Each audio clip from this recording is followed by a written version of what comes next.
കുറച്ച് നാളായിട്ട് നമ്മുടെ ഇൻസ്റ്റഗ്രാമിലൊക്കെ വളരെ ഫേമസ് ആയിക്കൊണ്ടിരിക്കുന്ന ഒരു വിൻറ്റേജ് എസ്തെറ്റിക്സ് ഉള്ള ടൂറിസ്റ്റ് ഡെസ്റ്റിനേഷനാണ് തമിഴ്നാട്ടിലുള്ള ചെട്ടിനാട്.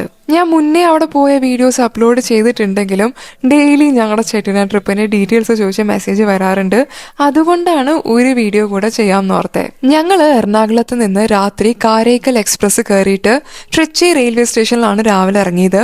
അവിടെ നിന്ന് പുതിയ ബസ് സ്റ്റാൻഡിലേക്ക് പോയാൽ നിങ്ങൾക്ക് കാനാട് കാത്തലിലേക്കുള്ള ഡയറക്റ്റ് ബസ് കിട്ടും. ഞങ്ങൾ താമസിച്ചത് കാനാട് കാത്തലിൽ തന്നെയുള്ള ചെട്ടിനാട് മാൻഷൻ എന്ന് പറയുന്ന പ്രോപ്പർട്ടിയിലാണ്.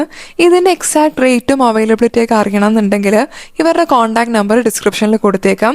ഇനി നിങ്ങൾ പല ബുക്കിംഗ് സൈറ്റുകൾ നോക്കുകയാണെന്നുണ്ടെങ്കിൽ ഒരുപാട് സ്റ്റേസ് ഇവിടെ വേറെയും അവൈലബിൾ ആയിരിക്കും. ഉച്ച കഴിഞ്ഞ് അടുത്തുള്ള ഓട്ടോ സ്റ്റാൻഡിൽ നിന്ന് ഒരു ഓട്ടോ പിടിച്ച് ഞങ്ങൾ ആദ്യം ചെട്ടിനാട് പാലസ് കാണാനാണ് പോയത്.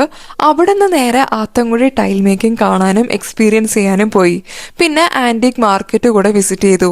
എല്ലാം കൂടെ മാക്സിമം ഒരു 2 hours നമുക്ക് എടുക്കുള്ളൂ. നെക്സ്റ്റ് ഡേ രാവിലെ എണീറ്റ് ഞങ്ങളുടെ സ്റ്റേയിൽ തന്നെ ഉണ്ടായിരുന്ന സൈക്കിളൊക്കെ എടുത്ത് കുറച്ചു നേരം സൈക്ലിങ്ങിന് പോയി. പിന്നെ കുളിച്ച് റെഡിയായി കുറച്ച് ഫോട്ടോഷൂട്ടും ചെയ്തു. ഒരു 400 മീറ്റർ ഒക്കെ നടന്നാൽ നമ്മുടെ സ്റ്റേയുടെ അടുത്ത് തന്നെയായിട്ട് കൈത്തറി സാരീസ് ഉണ്ടാക്കുന്നത് കാണാൻ പറ്റും. അവിടുന്ന് നിങ്ങൾക്ക് ഷോപ്പും ചെയ്യാം. തിരിച്ചു പോകുന്നതിന് മുന്നേ ആയിട്ട് നമുക്ക് സൗന്ദര്യം സ്വീറ്റ് ഷോപ്പിൽ പോയിട്ട് ചെട്ടിനാട് സ്പെഷ്യൽ കൈമുറുക്കും അതിരസമൊക്കെ വീട്ടിലോട്ട് മേടിച്ചുകൊണ്ടും പോകാം.